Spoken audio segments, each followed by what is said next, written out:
Hello students, so welcome back to our channel and today we will discuss our grammar topic and the topic is omitted words. Find the omitted words in given sentences. Okay.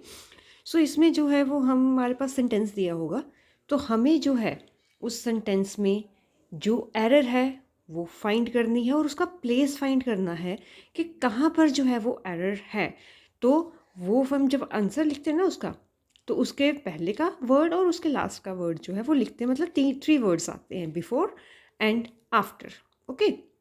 सो इसमें जो words होते हैं mainly propositions, articles, determiners, ऐसे words जो हैं वो missing होते हैं। तो ये सब कुछ तो हम लोगों ने डिस्कस कर ही लिया हुआ है, पहले हम कर ही हैं कि आर्टिकल्स कैसे, हम कहाँ पर कौन सा आर्टिकल कैसे लगा सकते हैं, डिटर्मिनर्स को भी हमने किया है और प्रपोजिशंस को भी हमने किया है।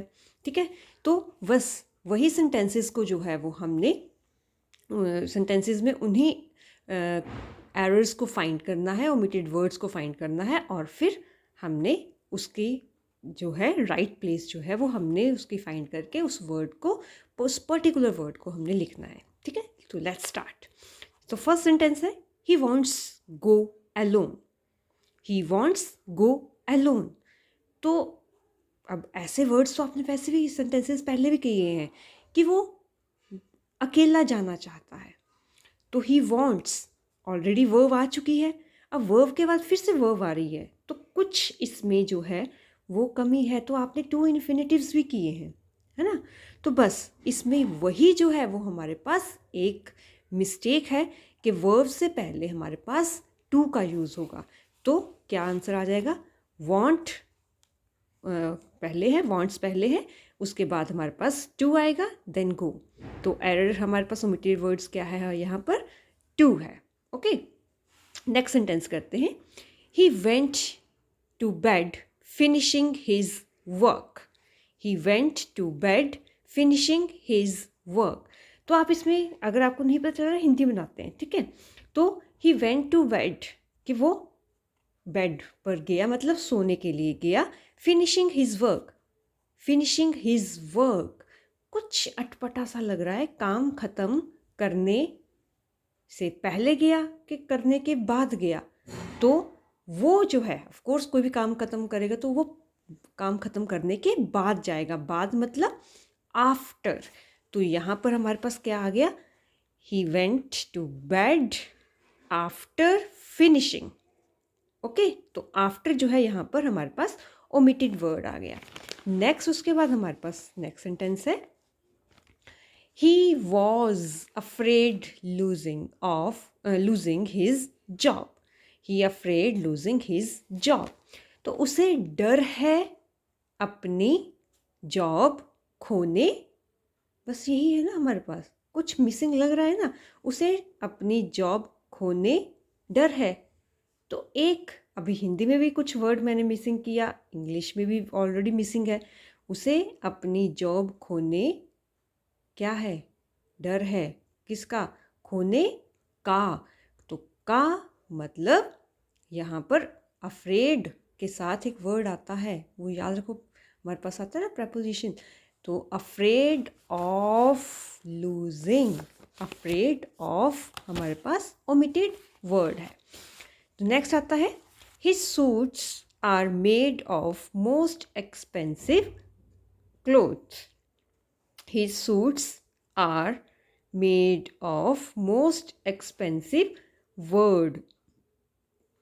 तो यहाँ पर जो है आपने पहले किया है कि जब हमारे पास सुपरलेटिव डिग्री होती है ना, क्या मोस्ट, तो जब मोस्ट है एक कंपैरेटिव होती है, जब सुपरलेटिव होती है तो सुपरलेटिव मोस्ट आ गया, बिगेस्ट आ गया, तो उसके पहले हमेशा द लगता है।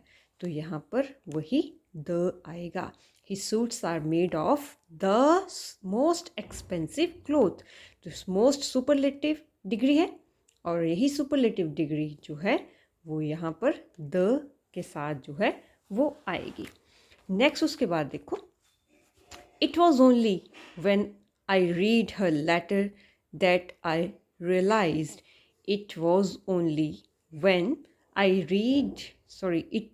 it was only when I read her letter that I realized was happening. Sorry, to उसमें है यहाँ तक का sentence.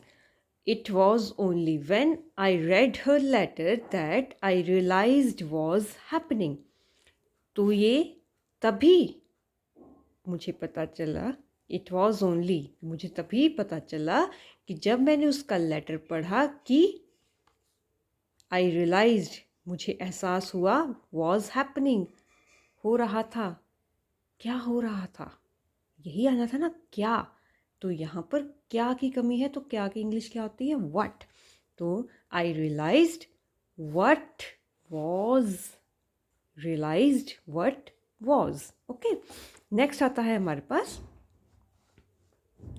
a lot of businesses are going under because the economic crisis. A lot of businesses are going under because of the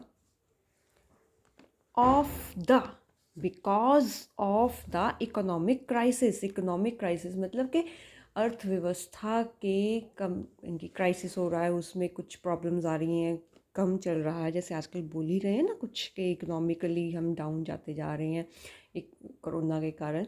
तो बस वही because of आएगा इसमें. ओके, नेक्स्ट है, we looked over the cliff at the waves crashing the rocks.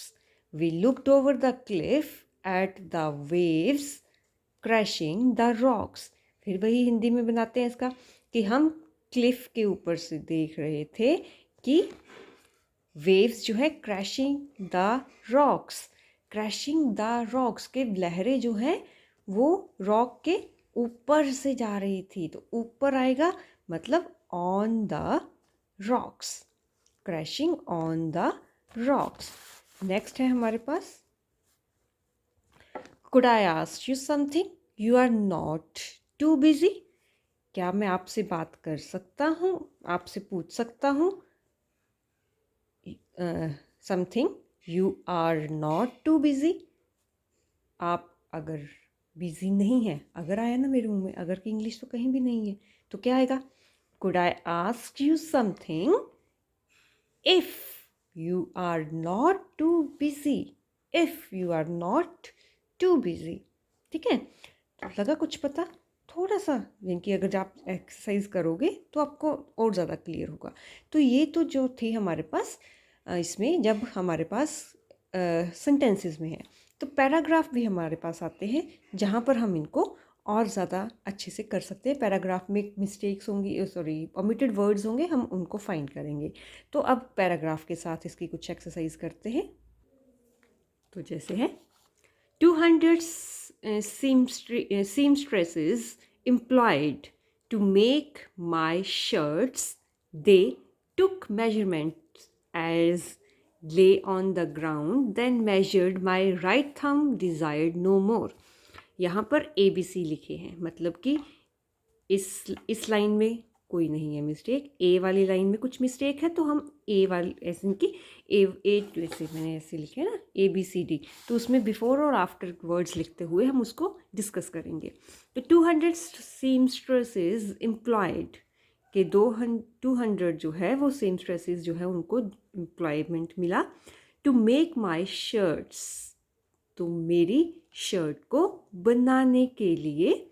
They took measurement as ले on the ground, तो पहले तो हमें ए वाले में जो है वो निकालनी है अपनी मिस्टेक. ठीक है, तो ए वाले में जो है जैसे ऐसे लिख लेते हैं, बिफोर ओमिटेड वर्ड और आफ्टर. ठीक है, तो यहाँ पर सॉरी मैंने नंबरिंग कुछ गलत कर दी, यहाँ पर ए आना था. तो 200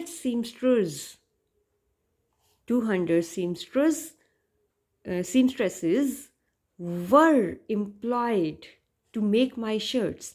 के वर आएगा क्योंकि अब एम्प्लॉयड है, तो यहाँ पर एम्प्लॉयड किसने किया, मैंने. जिसकी शर्ट बन रही है ऑफकोर्स उसी पर जो है सारा इनकी काम करना उसी ने करना है, उसी ने रखना, एम्प्लॉयमेंट देना है।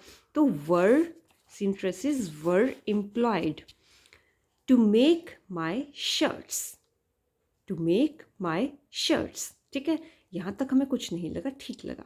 उसके बाद दे टुक मेजरमेंट एज, तो दे टुक माई, ये लाइन जो है यहाँ पर जानी थी, सॉरी कुछ गड़बड़ हो गई। दे टुक मेजरमेंट, तो किसकी मेजरमेंट ली? अब ऑफ कोर्स मेरी ही लेनी है, जिसका शर्ट बन रही है।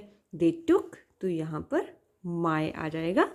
मेजरमेंट एज ले ऑन द ग्राउंड, एज ले ऑन द ग्राउंड, तो कुछ कौन लेटा यहाँ पर? जिसका मेजरमेंट लेना है। ठीक है, as I lie on the ground, as I lie on the ground. ठीक है, तो यहाँ तक ठीक हुआ। Then measured my thumb, then measured my thumb, तो then measured my thumb, मेरे अंगूठे का नाप लिया, किसने लिया? जो मेरी शर्ट बना रहे हैं। ठीक है ना, then they measured my thumb, then they measured my thumb, desired no more, desired no more, तो अब इसमें भी कुछ कमी लग रही है। then they measured my right thumb, उसके बाद desired no more, और मुझे कोई इच्छा नहीं थी। अब बोला गया ना मेरे से और, then क्या आएगा? thumb and no desired no more, तो आ गया thumb, thumb के बाद and desired no more। ठीक है, अब नेक्स्ट करते हैं। Over 10,000 people die snake bite, तो अगर आपको याद हो तो हम यहाँ पर die के साथ क्या आता था? die of snake bite, तो फर्स्ट में हमारे पास आ गया die of, यहाँ पर ऑफ आ गया, snake bite। Every year India, every year India, हर साल India.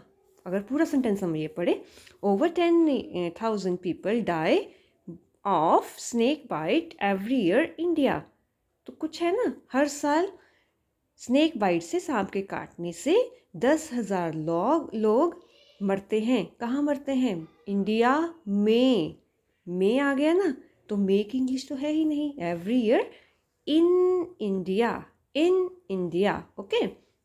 Most these that's, most these that's, तो most these that's, most of these deaths, ज़्यादातर में से ये मौतें जो है, are caused for common dangerous, are caused for common dangerous snakes, के आर कॉज्ड किसके द्वारा हुआ?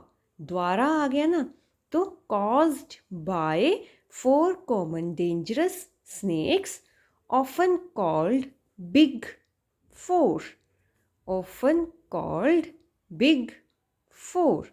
तो अब यहाँ पर क्या है मिस्टेक? ऑफन कॉल्ड, ठीक है। अब ये है द बिग फोर। द क्यों आया? क्योंकि बिग फोर जो है वो यहाँ पर हमारे पास एक नाउन की तरह यूज़ हो रहा है ना, तो स्पेशल एक करैक्टर है, इसलिए द का यूज़ जो है वो यहाँ पर आ गया, the big four. Although are many more, although are many more. फिर इसमें कुछ गड़बड़ लग रही है, अधूरा सा सेंटेंस लग रहा है। यही हुआ ना कि 4 टाइप के स्नेक्स हैं डेंजरस, जिनको द बिग फोर कहते हैं। ऑल्दो आर मैनी मोर, और भी यहाँ पर, यहाँ बोल दिए ना, तो there are many more venomous snakes India. फिर वही mistake, in India, okay. About 50 of 270 Indian snakes, about 50 of the, अब फिर वही किस 270 इंडियन स्नेक्स हैं, तो उनमें से अब नंबर दिया है तो नंबर के पहले द आ गया, क्योंकि ये वही है ना, हम डेफिनेट बात कर रहे हैं। तो the of the 270 Indian snakes only 4 affect people. Only 4 affect people.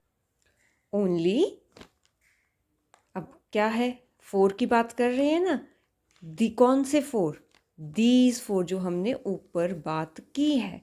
So only these 4 affect people. Just इसमें सिंपल सी बात क्या है कि हम इसको हिंदी में कन्वर्ट कर लेंगे। तो हिंदी में जब हम कन्वर्ट करेंगे, इसको ट्रांसलेट करेंगे ना, तो अपने आप ही जो है वो हम इसको ईजिली कर सकते हैं। तो नेक्स्ट हमारे पास थर्ड आता है, frequently when is an air crash there is mention a black box. तो फर्स्ट लाइन देखते हैं, frequently when is an air crash. When is an air crash, जब एयर क्रैश होगा, कहाँ पर होगा? यहाँ पर होगा, क्योंकि व्हेन देयर इज एन, तो फर्स्ट आ गया व्हेन देयर इज। सेकंड है air crash, there is mention a black box. There is mention, तो there is mention of a black box. आपको पता है ना ब्लैक बॉक्स होता है एरोप्लेन में, तो अभी पढ़ते हैं उसका क्या इंपॉर्टेंस होता है। मैं देयर इज मेंशन ऑफ, कि मेंशन किसका करेंगे? Of a black box. This is important part of every plan. This is, अब हम करते ही हैं कि ये एक इम्पॉर्टेंट है, पार्ट है, तो एक की इंग्लिश तो कहीं दिखाई ही नहीं दे रही है, तो क्या आ जाएगा? This is an important part of an, तो थर्ड आ गया an important part of every plane. It is basically an electronic device is used by, थोड़ी सी मिस्टेक यहाँ से हो गई, क्या है, बेसिकली एन इलेक्ट्रॉनिक डिवाइस। अब किसके बारे में डिवाइस, कि ये एक वैसे एक इलेक्ट्रॉनिक डिवाइस है जिसका यूज, तो जिसके की इंग्लिश यहाँ पर आनी है विच इज़ यूज्ड, तो आ गया which is used by people investigating the reasons the crash. फिर वही अपने आप ही देखो, इन्वेस्टिगेशन कि अब वो इलेक्ट्रॉनिक डिवाइस है जिसका यूज़ लोगों द्वारा किया जाता है, किसके लिए? इन्वेस्टिगेट करने के लिए। किस बात की investigation? Find the reasons of the crash, के क्रैश के की इंग्लिश होनी है ना, तो reasons of the crash. There are usually black boxes. There are usually black boxes. अब कुछ नहीं लग रहा, लेकिन यहाँ पर मिस्टेक होनी चाहिए, तो आगे पढ़ते हैं। One contains the recorder and the cockpit voice. तो दो चीज़ें हमारे पास यहाँ पर दी है, तो इसका मतलब यहाँ पर क्या हो सकता है? There are usually 2 black boxes. Okay, usually 2 black boxes. One contains the recorder, अब फिर and the cockpit voice, and the cockpit voice, क्योंकि अब दो चीज़ें अपने आप ही हमने यहाँ ऊपर बोली हैं, दो है ना, 2 black boxes, one contains the recorder, एक में रिकॉर्डिंग होती है, and the cockpit voice, और दूसरे में वॉइस, cockpit voice जो है वो हमारे पास रिकॉर्ड हो जाता है। The other contains flight data. The other contains flight data. Both them. अब इसमें तो हमें कुछ नहीं लगा। The other contains flight data, क्योंकि उसमें फ्लाइट का डाटा होता है। Both them. अब both them वो दोनों, इंग्लिश में कुछ कमी सी लग रही है। Both of them. Okay? Both of them give information about cause of the accident, about वही फिर कॉज। अब जब हम किसी स्पेसिफिक बात कर रहे हैं, किसी भी स्पेसिफिक चीज़ की बात कर रहे हैं, तो वहाँ पर हमारे पास उसके आगे द लगता है। तो कॉज अब किस बात का, एयर क्रैश की बात चल रही है, तो एयर क्रैश जो है स्पेसिफिक यहाँ पर बात कर रहे हैं, तो about the cause of, about the cause, about the cause of the accident. ठीक है, तो इस तरह से ये हमारा पूरा कंप्लीट हो गया पैराग्राफ। तो ऐसे ही जब हम ध्यान से उसको हिंदी में कन्वर्ट करेंगे ना, तो धीरे धीरे धीरे हमारा अपने आप ही वो जो है ओमिटेड वर्ड जो है वो हम फाइंड कर सकते हैं। ठीक है, तो और कोई प्रॉब्लम है, क्योंकि ये बहुत बच्चे मेरे से डिमांड कर रहे थे इसके बारे में कि ओमिटेड वर्ड्स के हम कैसे फाइंड करेंगे, तो वो करवाओ। तो मैंने सेंटेंसेस के फॉर्म में भी करवा दिया, अगर पैराग्राफ आता है आपको तो उस फॉर्म में भी आप कर सकते हो। जैसे भी आप बस उसको हिंदी में कन्वर्ट करो, इजीली आपसे हो पाएगा, क्योंकि आप लोगों ने पहले ये सारे किए हुए हैं, प्रपोजिशंस किए हैं, आर्टिकल्स किए हैं, डिटर्मिनर्स वगैरह सब कुछ किया हुआ है आपने। तो ज़्यादा डरना नहीं है, इसको बस हिंदी में कन्वर्ट करो, इसको समझो और अब सारे पिछले कॉन्सेप्ट्स अपने माइंड में बिठा के रखो। ठीक है, तो अच्छे से पढ़ो, एग्ज़ाम्स नज़दीक आ रहे हैं, आजकल प्री बोर्ड्स तो आपके वैसे ही चल रहे हैं। अच्छे से पढ़ो, take care of yourself and your family and study hard. Bye bye.